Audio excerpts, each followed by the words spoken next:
I think it's just going to get weirder and weirder and weirder, and finally it's going to be so weird that people are going to have to talk about how weird it is. Eventually people are going to say, what the hell is going on? It's not enough to say it's nuts. You have to explain why it's so nuts.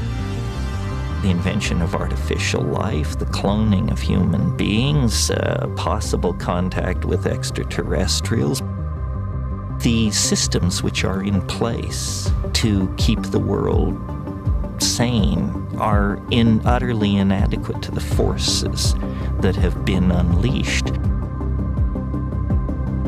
Welcome back to Forbidden Knowledge News. I'm your host, Chris Matthew. Today my guest is Jeffrey Gorrelli. Be sure to watch my films. Doors of Perception is on Amazon Prime. Occult Louisiana is on Tubi, Roku, Apple, and many more. We are booking guests for January. If you have suggestions or you'd like to be a guest, email me forbiddenknowledgenews@gmail.com. Today I want to welcome Jeffrey Gorrelli. He is a researcher of consciousness, electric universe, human origins, astrotheology, history, mythology, and psychology. Jeffrey, welcome. How you doing? I'm doing great, Chris. This is an honor and a privilege. Truly a dream come to fruition. Well, man, it's always surreal hearing that. Your research is fascinating. We're going to get into that.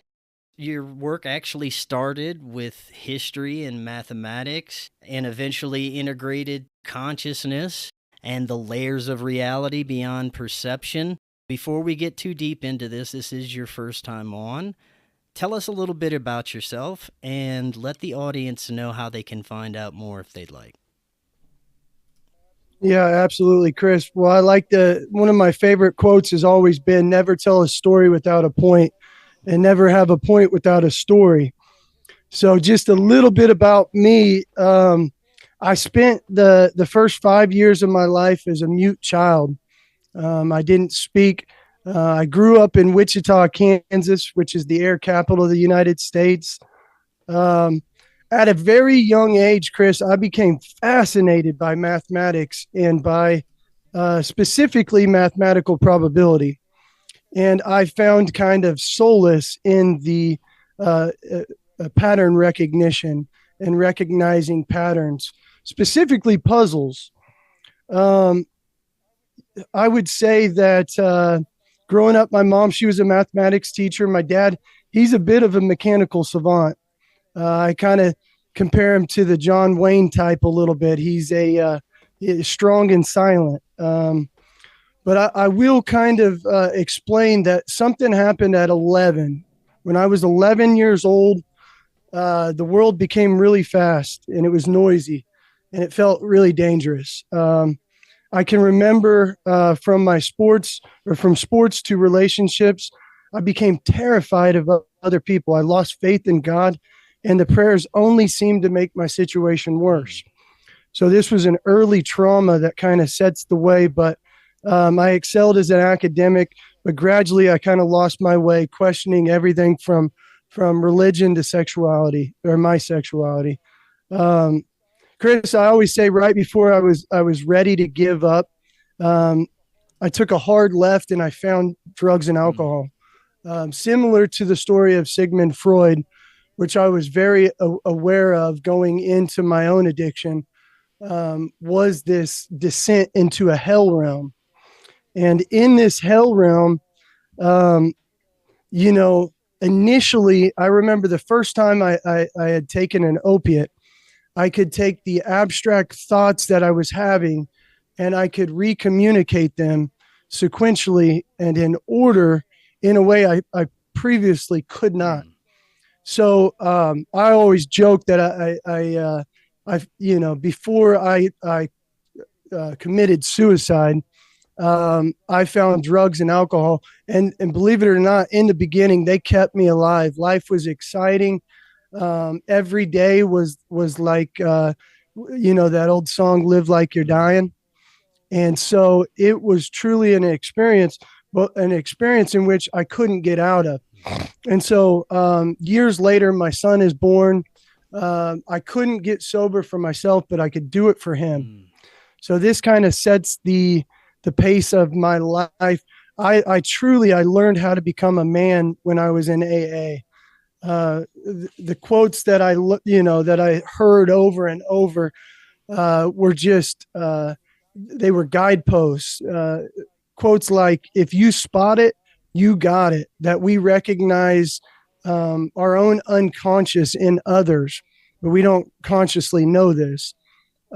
Quotes like, this too shall pass, or just for today, or even, selfishness, self-centeredness, which we believe is the root of our troubles, guided by 100 forms of fear, self-delusion, self-seeking. We stepped on the toes of our fellows and they retaliate, seemingly without provocation. But invariably, we find that we make decisions based on self-will that later put us in a position to be hurt.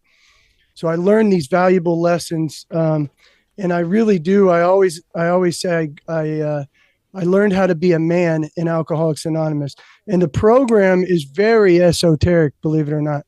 From Bill Wilson, the founder, and his connection not only with psychedelics but with Carl Jung in the study of the human mind. But what they realized was, no matter how much you knew, that we couldn't get ourselves out of this hell. And so the only way in which we could do that is through community, is through service, and by living by spiritual principles and not our character defects. But the biggest one is a connection with God. And I did find God in those rooms. And that is coming from a very analytical, far, left wing, left hemisphere, atheist, agnostic. But Chris, what happened was, years later, it's kind of like when you're in the cold and somebody lets you in the house, or if you're in the cold and you get in a hot tub and it feels great in the beginning, eventually we take that for granted and that becomes kind of the status quo. So humans, what I found needed was novelty. And so I ended up, my story goes from oxycodone and painkillers to heroin and stimulants. As well later I'm not hallucinogens. Now that was part of my later recovery. Yeah. I'll kind of go over that more, but Chris, I did have a bunch of near-death experiences, and I did descend into the abyss, and I did make connection with what I would call as the divine. And Chris, I even though my son was alive, I could not get out of that hell. And so I had heard of the tremendous success that psychedelics were having, specifically ayahuasca. And I had never really experimented. Anyways, I found a retreat center in Orlando, Florida. They required a 14-day detox from all drugs and alcohol. I couldn't make it one day, so I had to kind of bluff it. I had to I did the ceremony, and I had just taken an Adderall and a Suboxone, and I died on the sand that day, Chris. Wow. And that experience, though, is what has guided me to this field today, in which I previously, I was a big time wrestler. I was going to go to college to wrestle. And what I did was I started training my mind and my spirit the same way that I would train my body as an elite athlete. But my experience with ayahuasca in that death state, I remember walking across the sands of the Sahara. Jeffrey, let me ask you, did you actually have a near-death experience where your bodily functions started to shut down, or was it more a visionary experience? Definitely visionary, but a combination, because there was only one person that had ever died at that retreat center. And it was because of the combination of ayahuasca with Suboxone, which is a partial opioid. And the guy died there. Wow. So whenever I couldn't hardly speak, but we had a bunch of guides or people that were kind of facilitating the process. And I always, they looked like angels that day. They were all wearing white, and it was so beautiful. But they just held my hand, and I could tell they were terrified because of the previous experience that they had with somebody that had used Suboxone. Yeah. But Chris, what happened was, I remember walking across the savannah, And anyways, I see an elephant that's dead. It's a baby, and the whole family is mourning this baby. And as I approach and I get closer, what I notice is it's not a dead elephant, but it was me at my funeral. And everybody that I had known in my life and cared about, they were there to they were bawling, but there was somebody there that I didn't recognize. And Chris, let me tell you, that was the day I got sober. And 1 year from that day, my daughter was born, and she was the girl at that funeral. Wow. So it made me rethink the world of academia, in which I knew so well. I knew the structure of the atomic world, and I could measure it, and I could feel it, and we could see it, and it was all observable. But what I found was a world beyond that world, and that this world emanates from this invisible field, or this what a lot of people would call the etheric plane. And so anyways, my research goes into, after that day, I started studying first guys like Joe Dispenza and Bruce Lipton, and then moving on to guys like Terence McKenna and even Christopher Bache, who was the lead professor at Youngstown State University. And he had 72 high dose LSD journeys, which he calls mind explorations, in which he attempted to map consciousness. And this man did a fine job, because what he found was absolutely remarkable. But later, I ended up getting into the phenomenon in consciousness. And early on, I fell for a lot of the psyops. I wouldn't even say psyops. It's what the information looks like on the first plane. And then the more that we study this information, this hermeneutical spiral, the information changes over time. And so what I did, Chris, for the last 5 years, I have been reading books from what I found to be the best minds and the most beautiful of mind. And most of those people are the people that you have interviewed. And what I call them is a decorated permutation. It's a break in the code. And if you study the breaks and you log the breaks, and they form a new pattern. And that's even a deeper look, or a hidden discourse that only the initiated become aware of. But for some reason, I do think that we are approaching this turning, or this reset of our, whether it be construct, world, realm, plant, something. We are having this release of information at this time. And we are, and what I found was that truth always rises, kind of like cream. It always comes out. And so I wonder if this leak of information, which I would say, just like Charles Ford's Book of the Damned, which were facts that didn't fit in that reality he was living in, or any scientific model that he knew of, you were bringing on people that have been correct. I mean, far to say, people might gasp, and they might scoff at the information. But what I have found is you have been right over the target. And your guests, again, these are the ones that are what I call the angelic symphony, is a symphony of information. And you are the conductor, and you are the one that is bringing this to the collective. And I do believe, Chris, we are learning and we are deciphering this together. Right on, man. So anyways, that's my backstory. Well, thank you for that. And I do feel blessed every day to have access to these beautiful minds, to be able to learn from them for a couple of hours each day. It's such an amazing thing. You made some great points. There are layers to understand and peel through. The surface layer is what you go through when you first start becoming aware that there's something wrong with reality. And as far as I'm concerned, these layers don't seem to end. There's always more information to unlock. As far as we'll be covering today, where should we start? Because you've got some very interesting things in your talking points: cyclical cataclysms, genetic manipulation, time travel. Where do you want to start with this today? Well, Chris, I think that I wanted to start with Einstein. Right now is getting a bad rap. It's always easy to, in hindsight, to criticize others and their work, but I live by the quote, we're either a creator or we're a critic. And so Einstein, one of my favorite quotes that he had was, a human being is part of a whole called by us universe, a part limited by time and space. He experiences himself, his thoughts, and his feelings as something separated from the rest, an optical delusion of his consciousness. This delusion keeps us restricted to our own personal desires and to few persons nearest us. So he says that our task must be to widen our circle of compassion to all of nature and his beauty.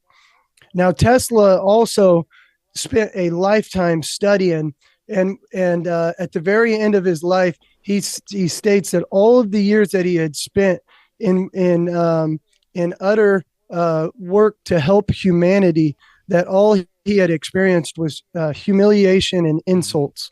So I think that that we are all, whether it be Joseph Farrell or whether it be Jason Brashears, each one of these beautiful minds has a slightly different take on what reality looks like. Now, when we put cells into a petri dish, the cell generally will either form perfectly to what it is designed to perform. So whether that be a neuron or a skin cell, I think we all have a certain mission or a certain strength that we can basically give back to the world. So the way I figured it, Chris, was we only had, give or take, 120 years at the most in time as an Adamic human, and that we have 24 hours a day. And so we had to be very, very selective on what we studied. And so I found that the fields of history, I had to better know mythology, and to know mythology, I had to better know philosophy. And when I got to know philosophy, I had to learn linguistics, and to learn linguistics, I had to get into the fields of holography, or the study of light and how it's projected. And then I had to get into the study of harmonics and how everything in this physical world vibrates between worlds. And then it just went on and on and on, all the way to astrotheology. And so I've kind of narrowed my lens into these fields per se, because we just don't have that much time. I'm raising 3 kids. That's my pride and joy, is my three children. It's still a pretty wide beam you got there to break down. Absolutely. I wanted to start with Charles Fort. So Charles Fort had committed an entire lifetime to research. And in that research, the Book of the Damned is known, and some of his other published works are widely known, but a lot of people don't know of Book X and Book Y. Now, these were both unpublished. He could not get these works published, and in a fit of rage, Fort burned the manuscript, or the documents. But from what was saved, there was a quote that he had, and it was that, I think we humans are property. I should say that I think we belong to something. That one time this earth was no man's land. The other worlds explored and colonized here. They fought amongst themselves for possession. But now something owns this earth, all others warned off. And when I heard this quote, Chris, as crazy as it sounds, there are many other researchers that had came to the same conclusion, whether that be a book from Robert Morningsky, which is called the Terra Papers. This was written about a downed ship on the day of August 13th, 1947. He believes that the Air Force used psionics to down an aircraft in the Four Corners region of New Mexico, and he has a lot of proof for it. Now, this story was kept in his tribal community and was never released. And this story, basically, he has this quote: "We are not alone. The astronomers are wrong. The scientists are wrong. They are here. We cannot see them because they hide. They hide in plain sight. We are their servants. We are their slaves. We are their property. We are theirs. And this is Morning Sky, who his grandfather and 5 men set off on a vision quest. And on that night, when that ship crashed, they found a living being inside of the ship, and he was injured badly enough that he was not able to speak for some time. But when nursed back to health, he told the most beautiful story of what he calls the true history of humanity, and that essentially we are the new kids on the block. Now, again, Chris, if this story heard alone, it sounds remarkable.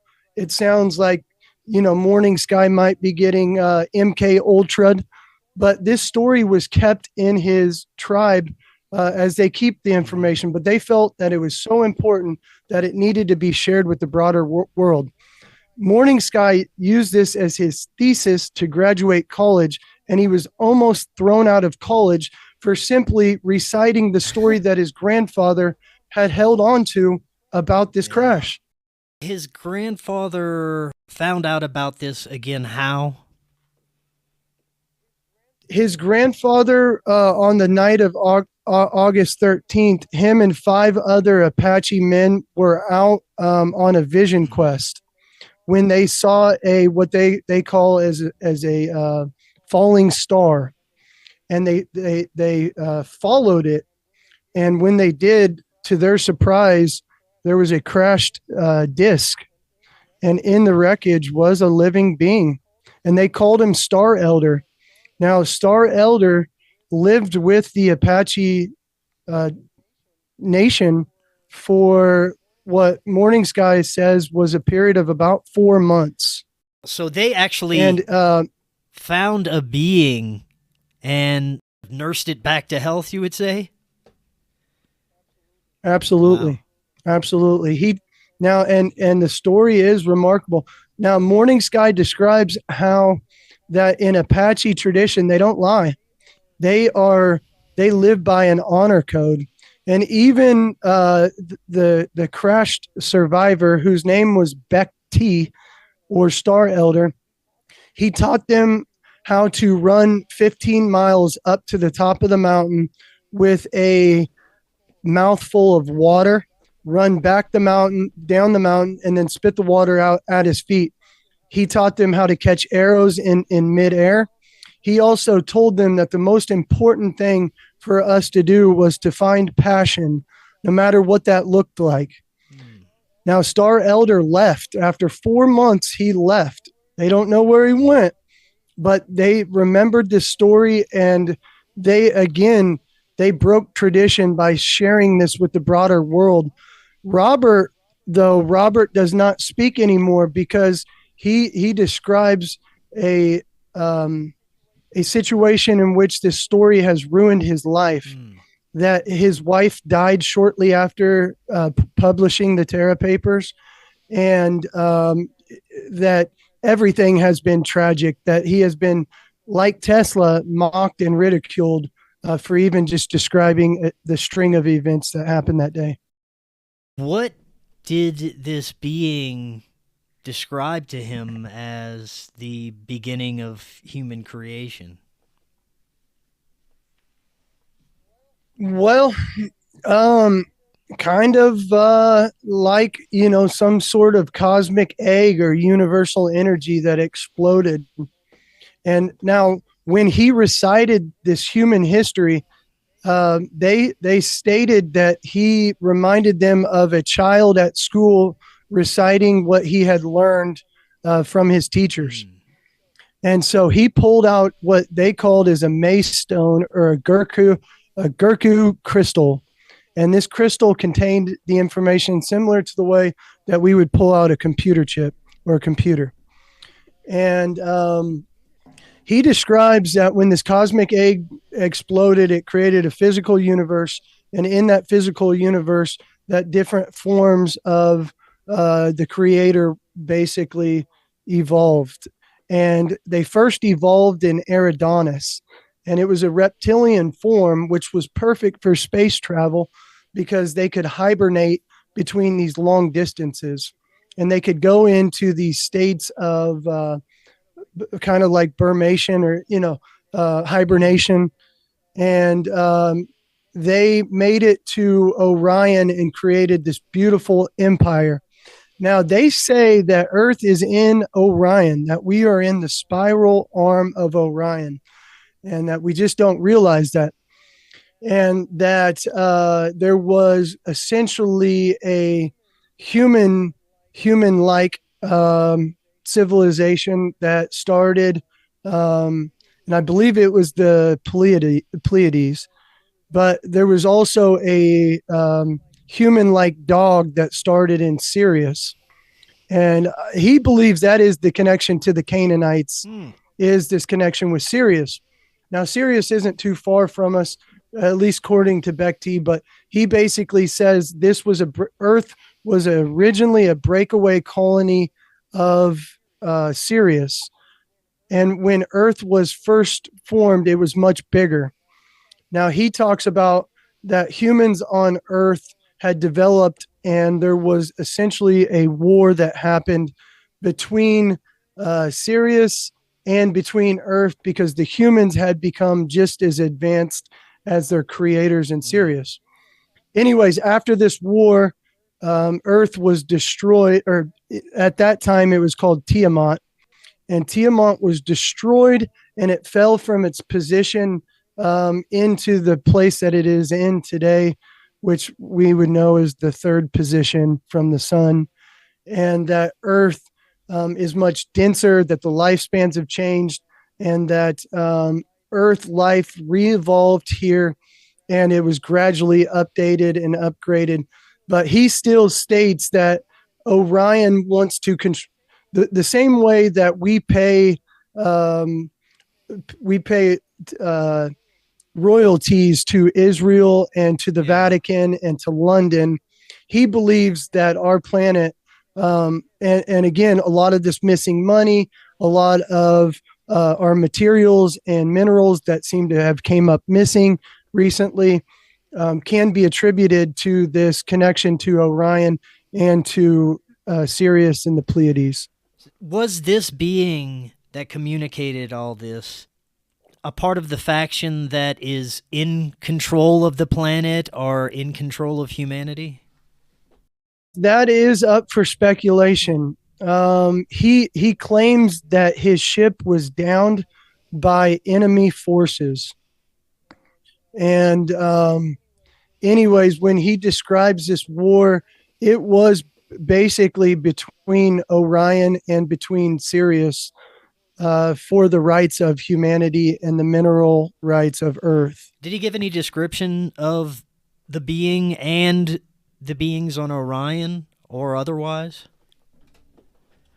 Yeah. Now, he said that the being looked human, but not fully human.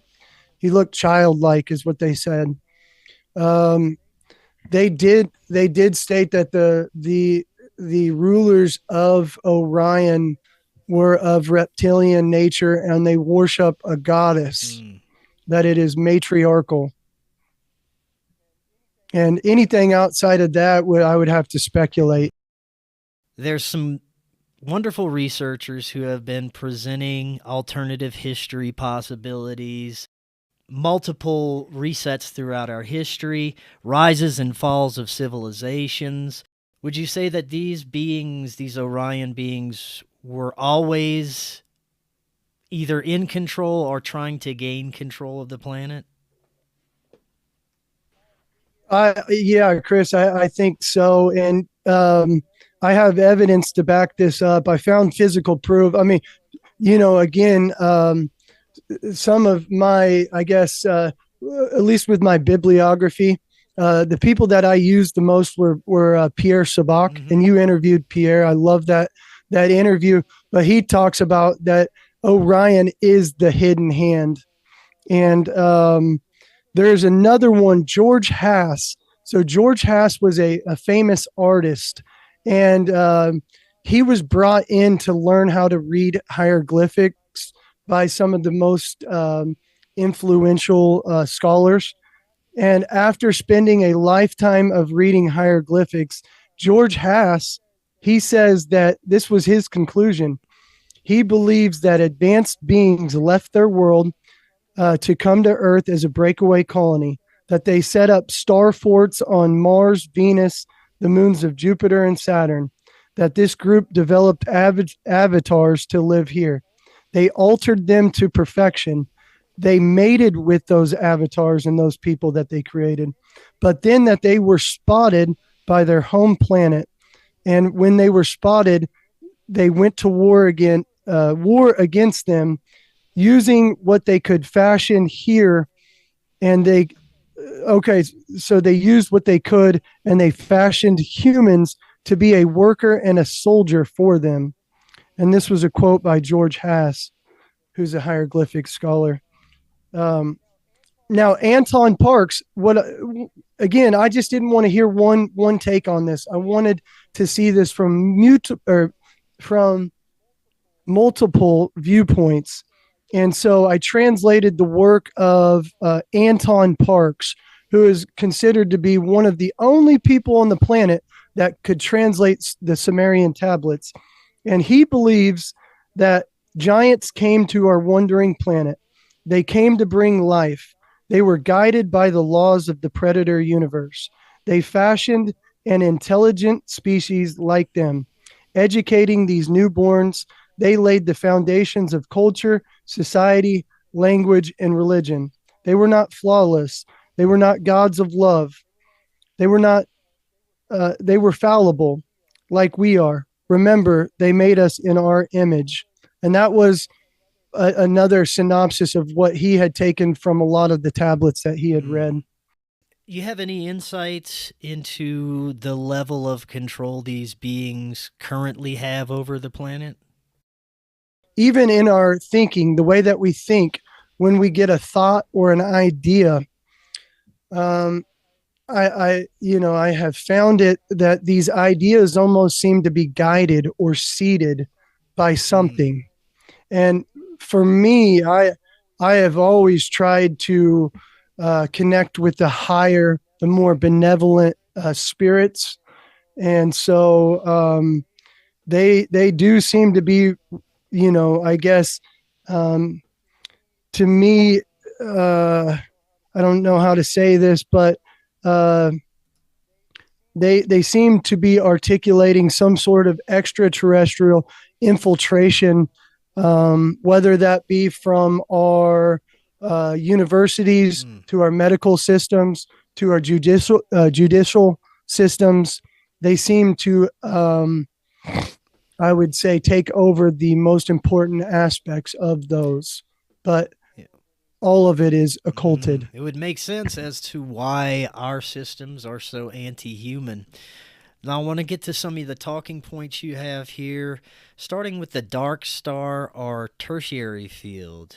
Tell us a little bit more about this. Yeah, no, absolutely. Well, Chris, the more that I studied in this field, and I call this the alternative community, and I started to see patterns. Now, a big one was this connection, even with our leaders, guys like Donald Trump, and this dark star connection, or this connection to Set. I've seen it also with Elon Musk. I've seen it with the Freemasons, the Rosicrucians.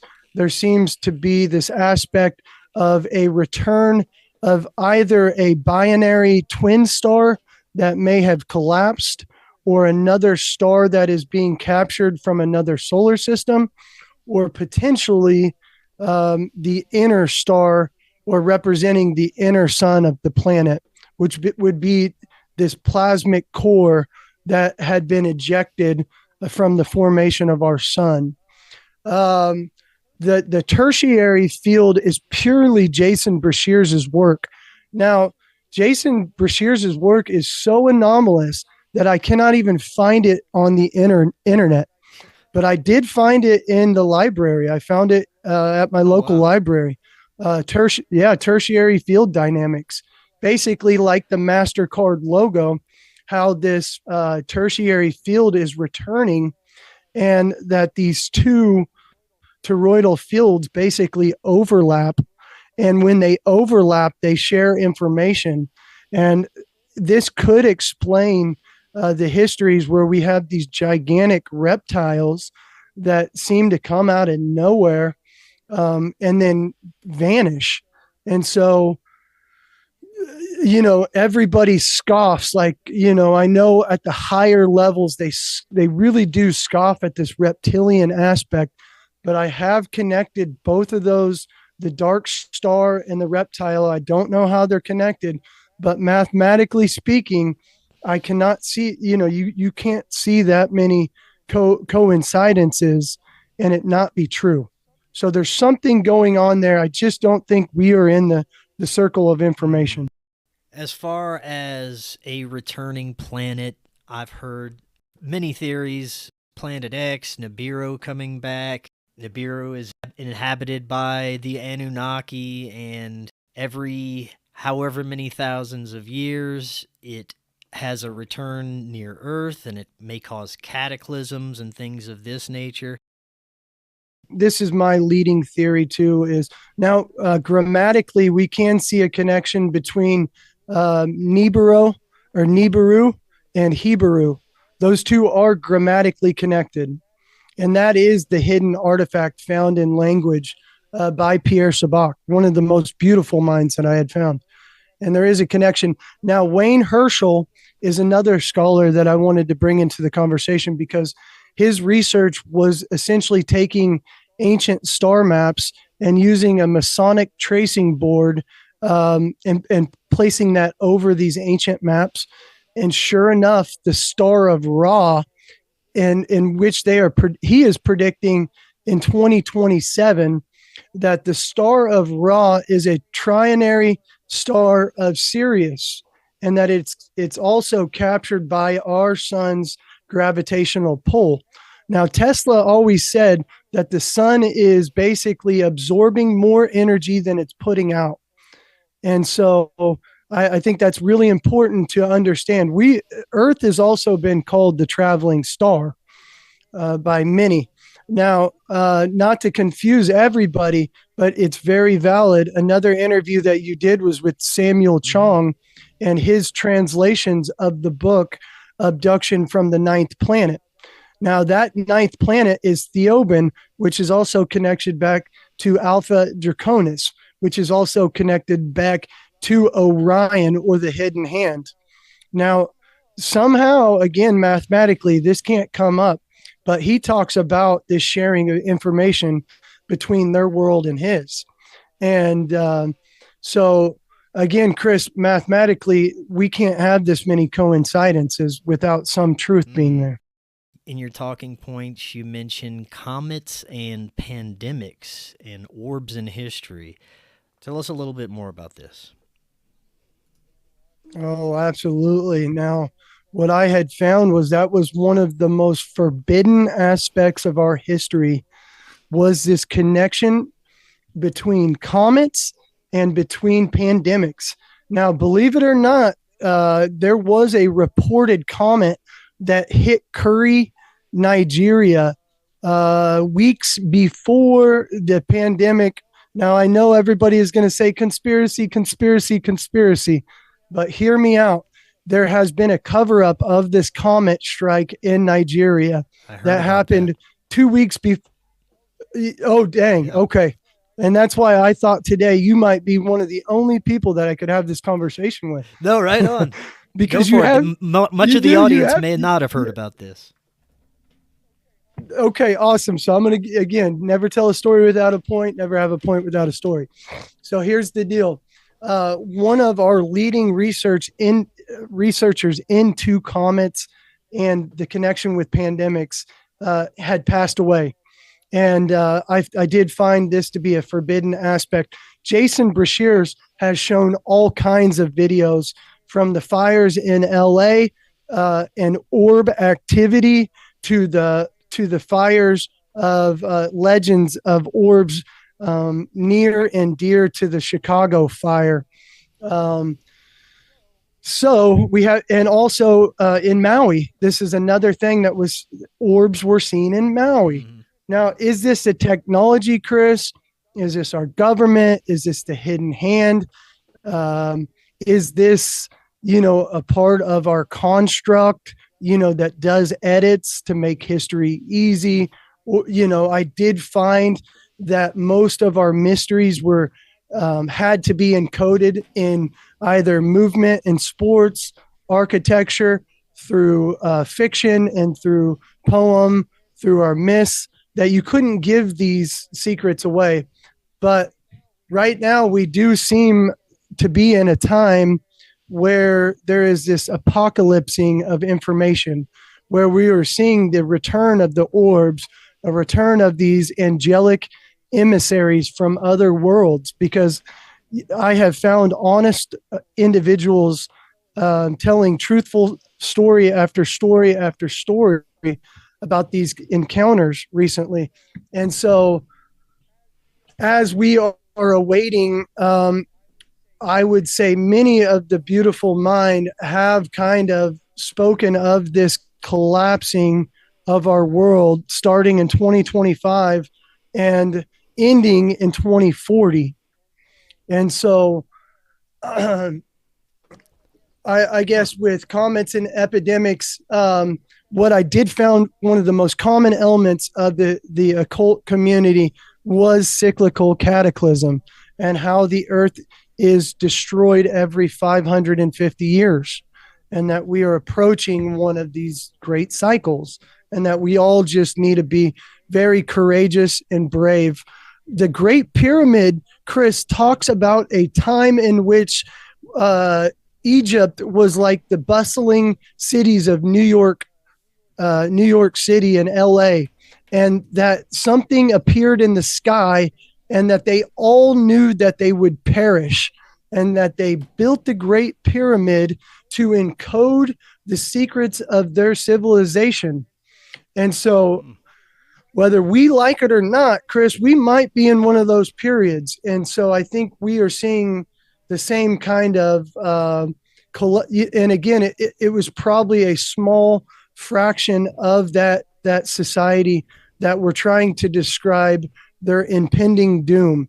Now, the Aura Linda talks about the same thing, about this approaching, and to them, it was a flood, but a group of people that all knew they were going to die, and there was nothing that they could do to stop it. I want to go back to mathematical probability and the nature of our reality. How would you best describe what is happening with things like the Mandela effect, predictive programming, synchronicities, symbolism in films and entertainment that seem to predict future events, things like that? What's your understanding of what could be happening there? Yeah, no, absolutely. Now, kind of back to Pierre Sabak and Jason Brashears, because I don't want to take credit for their ideas, but they both bring up that we are in the world of illusion. We are in this kingdom of illusion, and this is the great Maya or the Matrix, and that the leaders of this world, the celebrities, the shot callers, that they basically are the deceivers or the decipherati. They are the hidden hand that makes these adjustments, that they are the Ajiji that makes this physical reality seem a lot more real.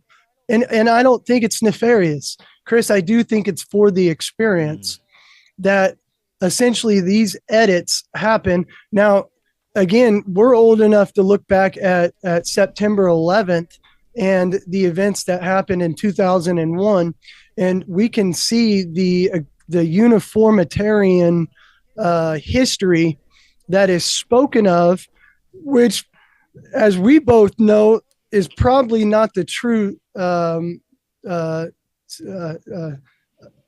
log of events or sequence of events. That history is something that is kind of, because we are all having 8.2 billion different realities, that this would be the agreed upon reality or the collective reality. Now, Jay Parker, in his interview with you, he talks about the most important thing to the Illuminati was the collective mind. And I couldn't understand why that was. And now I do, because we are not from here. I do believe we are from what we would call as heaven or the real universe, and that we are here to grow our souls, and that the physical or the atomic world is simply an illusion. And so that's kind of my, I would say, 2 cents on that, Chris. Would you also say that the ruling class and those unseen forces beyond that are using us in a sense for energy and to express, because they don't have the same creative capabilities as we do? They can't thrive without us. No, absolutely. Absolutely. And I think that was my general take about these extraterrestrials as well, from Orion and from the Pleiades specifically, was that they were so intelligent that they had lost this creative aspect. They had lost their sense of humor, that they had become so rigid in their belief systems, and that they were essentially, that Earth was the stage in which they got to perform in the play, or they were the conductors of the play. I don't know which one. I think they are a part of the play as well. And I don't think it's all nefarious. I really don't. But to answer your question about the loosh, there is a mathematical probability that the term loosh is connected back to Lucifer. Now, what I did find, as well as probably what you had found, these ruling bloodlines are definitely connected to Lucifer somehow. And they seem to be the bloodlines of Lucifer. And I do think that they are probably parasitical in nature, and I don't think they are natural here. I don't think that they fit in this reality. And so they don't have the same kind of love and compassion and empathy that you and I would display, or that many of the human family, because even the word human comes from hue, which is spiritual light, and then man, which is connected to manifest. So it's spiritual light manifested, and that's who we are. I think we are all connected to Christ, and they are connected to Lucifer. And I do think there's a difference. Going back to your talking points, time travel. Where do you want to go with time travel? Well, Jason Giorgiani Riza has got me fascinated by philosophy. He talks about this would be a natural progression of human technology, that we should have perfected time travel years ago. Now, my good friend who had passed away, Sean David Morton, wrote a book, The Sumerian War, and he wrote a book, one of my favorites is the Vril Damon Diaries. And he talks about how his uncle, Fred Bell, had basically perfected time travel. He was a professor. He graduated college at the age of 13. This guy was brilliant. And he made contact with a group from the Pleiades as well. And anyways, Sean describes a pyramid in which he had made, and he was able to travel back in time, but he had to match the speed of time, which was like a river. And anyways, they all speak of humans, this, I would say, a select group of humans that have perfected this technology. That includes Nikola Tesla, because that was my first brilliant mind that I researched. Tesla had perfected time travel. And according to Tesla, he lived on the 33rd floor of the New Yorker Hotel. The guy was a wizard, an alchemist, and a scientist. This man had it all. And it just so happens that Donald Trump's uncle, finds the technology. Now, Chris, you can't make this stuff up. And this is why I call it the greatest story ever told, because with that technology, they could alter and control the future. in which it seems like they may have. I mean, that's just a speculation on my part. It is very interesting when you see how everything is unfolded. But I do think that if you were in control of time travel, well, that changes everything. And so that's why whenever we're trying to create this uniformitarian model, I guess, and we're trying to come up with a thesis on who and what we are and where we come from, and we can only know so much because the physical, again, is an illusion. So I felt like it's very much like chess or like playing college March Madness when you're filling out the bracket. If you get cosmology wrong, or if you get one of your bracket answers wrong, it changes the whole entire scope of the bracket. So what I started doing was like filling out brackets where we would have, for the first cosmology, we would have, a simulation model. Then we would have a uniformitarian model. Then we would have a model based on organic creation from intelligent design. And so we would have to go out and we would fill it out similar to the way that we would fill, if this is true, then that. Now, believe it or not, Laura Knight Yasik, another interview from your past, in the Cassiopean experiment, she talks about at the end of Babylon that they were seeing these shining ones, or these emissaries that were coming from heaven. And what they were doing was they were taking the language and they were playing with the words, and they were just kind of like doing a word play. And they started finding connections that previously they were unaware of. And this was the earliest form of synchromysticism, from what I understand. And it was in the times of Enoch. And they were doing the exact same thing that we are doing today. So what do you mean by they were using language to manipulate reality in a way? Well, I don't know if it was, to manipulate and to better understand reality. So here's a quick one, and this is one of my favorite word plays. But the word Aries, we know Aries goes with Aryan. We could also say that mathematically that is connected to Tartarian. Mathematically that is connected to Sumerian. The Aryan is at the end. That is also connected to Lemurian. That is also, if we go back to Aries, they would throw in, so Mars is Aries in astrotheology. And so the connection would be red. So then they would go to the Red Cross, Red Shield.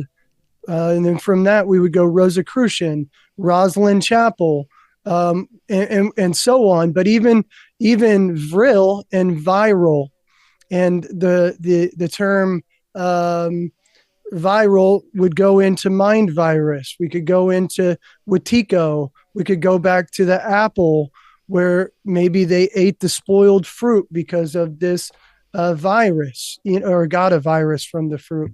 So this is how they were basically trying to understand this invisible world and this hidden discourse that they had there. I am terrible at math, but a few times you mentioned the mathematical connections between, for example, words, like you were just saying. Could you get a little bit deeper into what that means?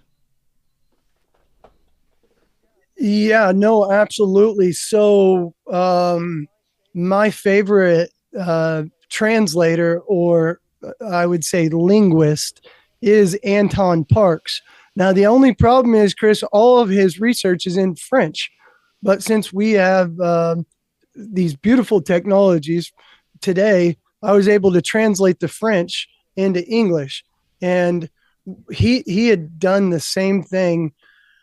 He had found that there was a connection between the syllabaries of the Akkadian Sumero syllabaries, and there was a mathematical connection to the syllabaries of Latin, Germanic, English, pretty much all the language, every language known to man. was going back into that Assyro it's an Assyrian Sumero syllabary.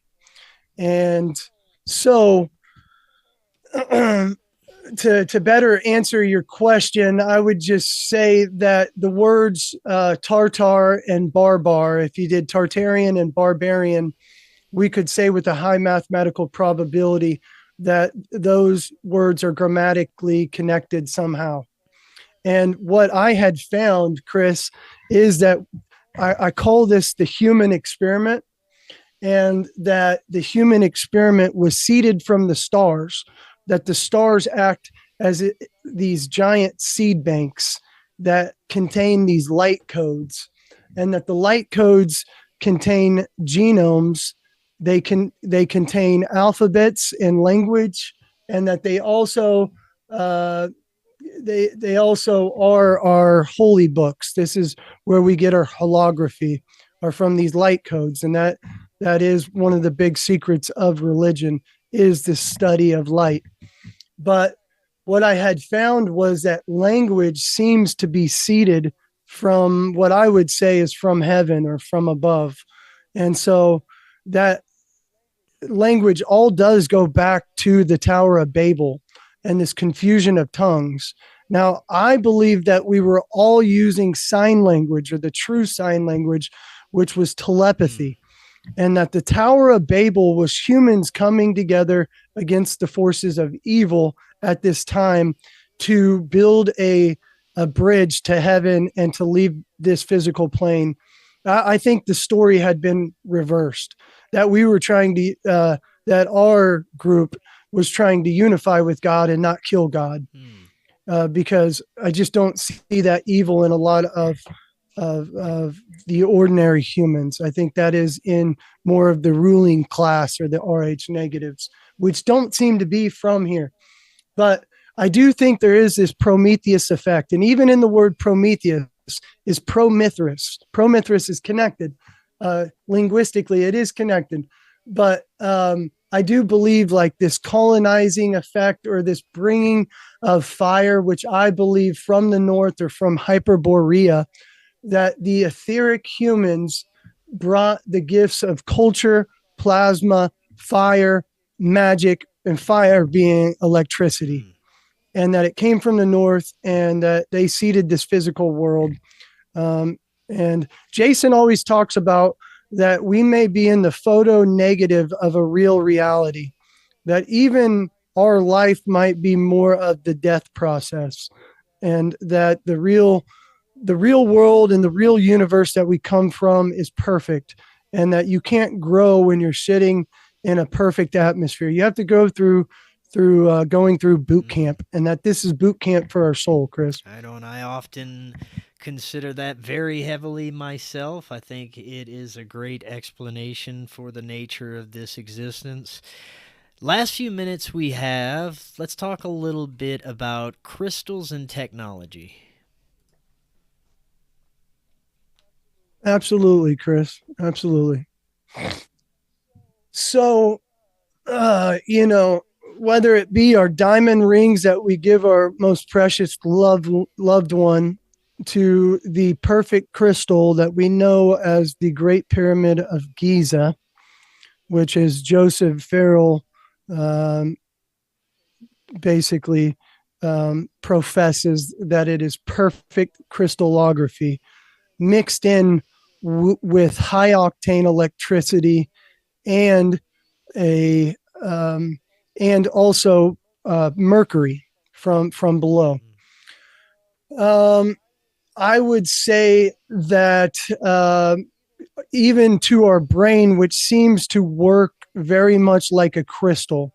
Now, the work of Damien Dumar says that we have this crystalline structure within our brain and within the dura mater that does not allow for us to see reality as it is. And when we injure when the forceps is injured, that sometimes we can glimpse into other realities.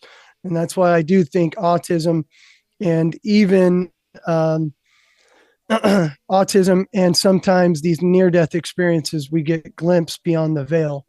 But they do compare the brain to a crystal and a copper wire. I think most of our radios are essentially quartz crystal and copper. And so I do think that technology is kind of a gift that we were given that we were not mature enough for yet.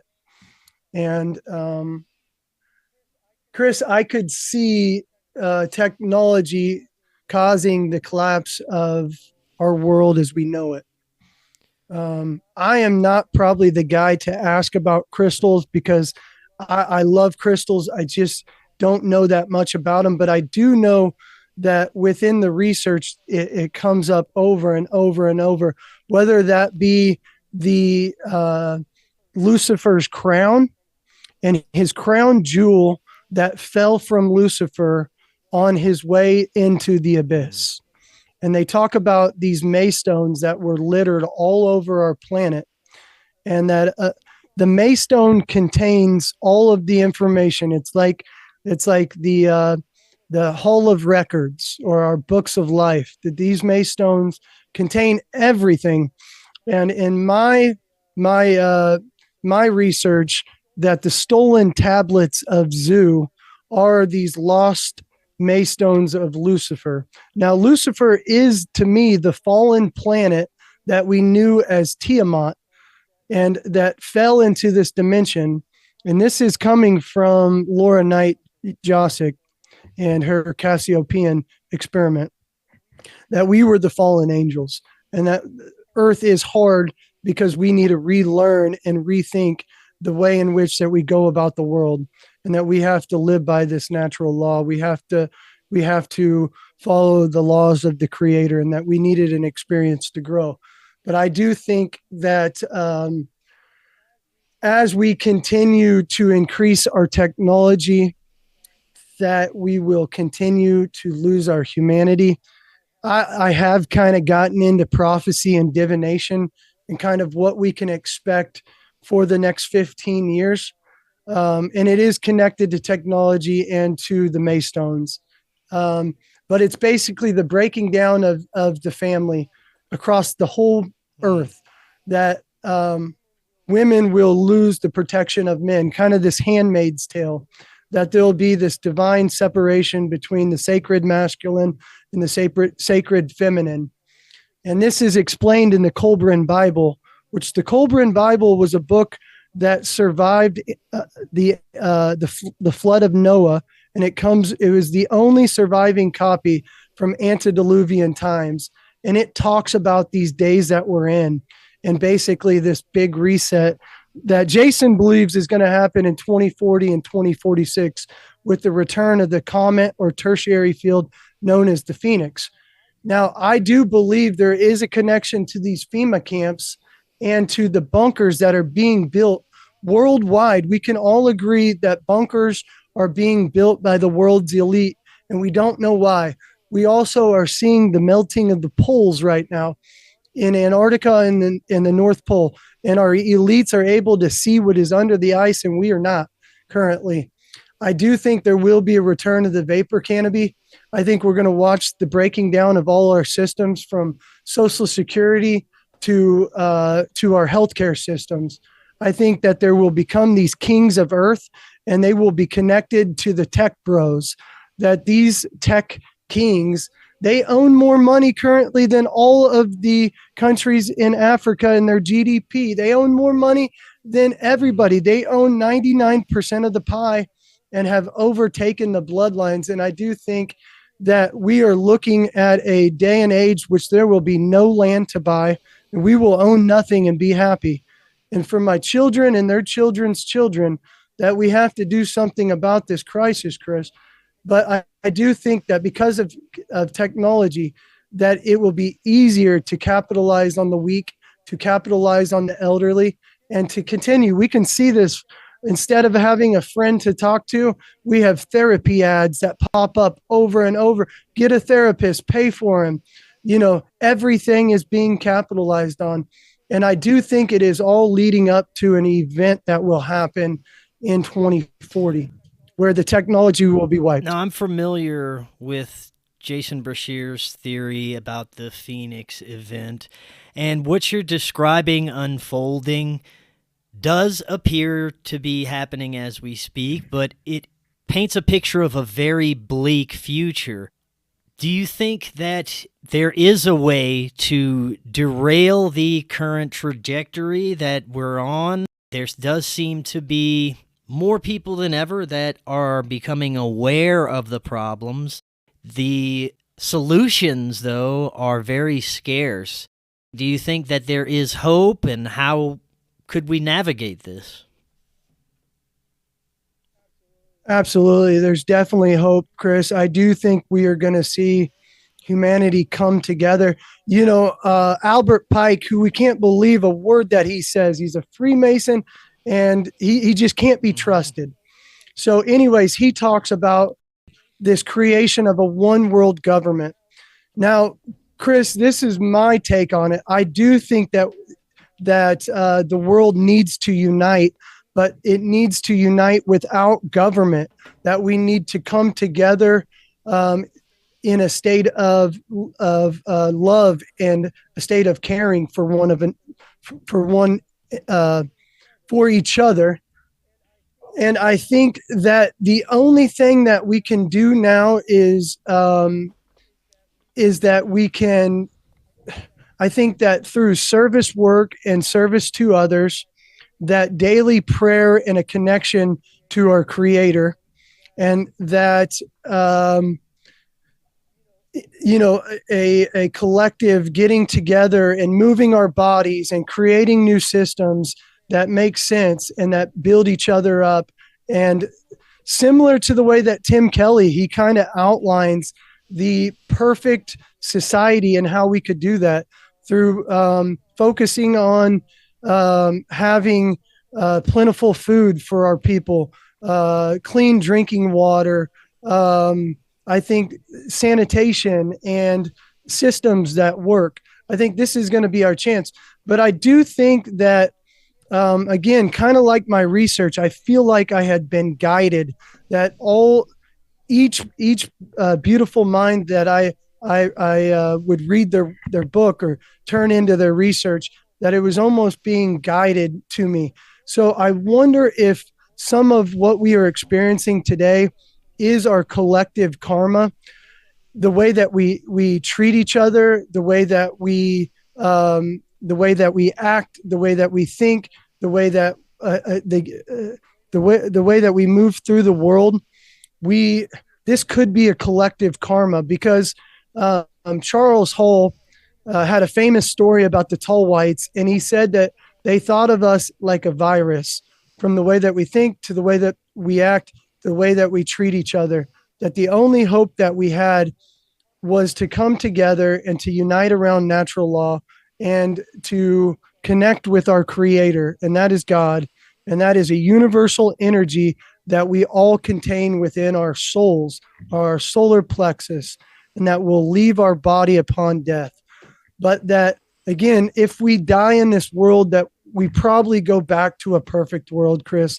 That's why the more that I look at this situation, I don't think the elites are nefarious. I don't think that these bloodlines, again, as bleak as it sounds, I just think this is necessary for our soul growth, and that we can't be scared.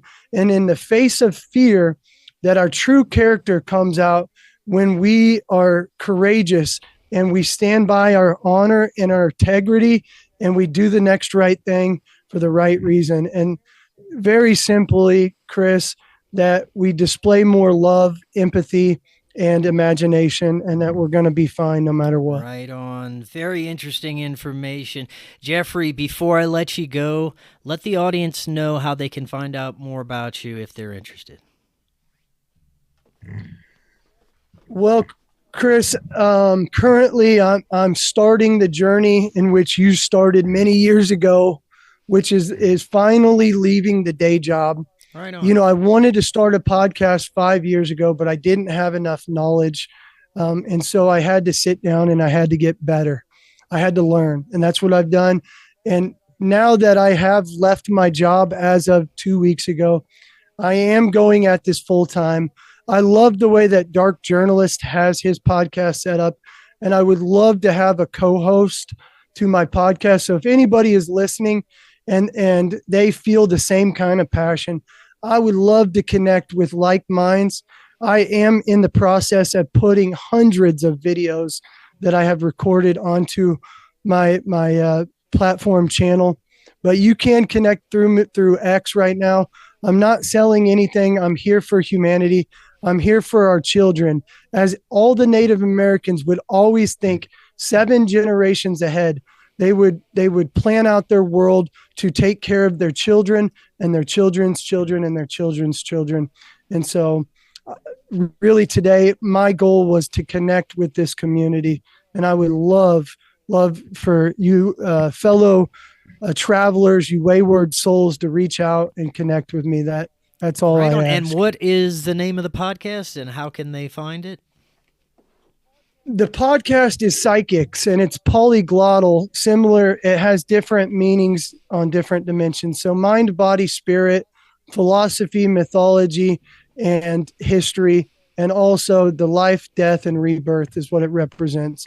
But Psychics is spelled Psy, P-S-Y, and there's the Q-I for energy, and the X, which is you, and it represents your pure potentiality.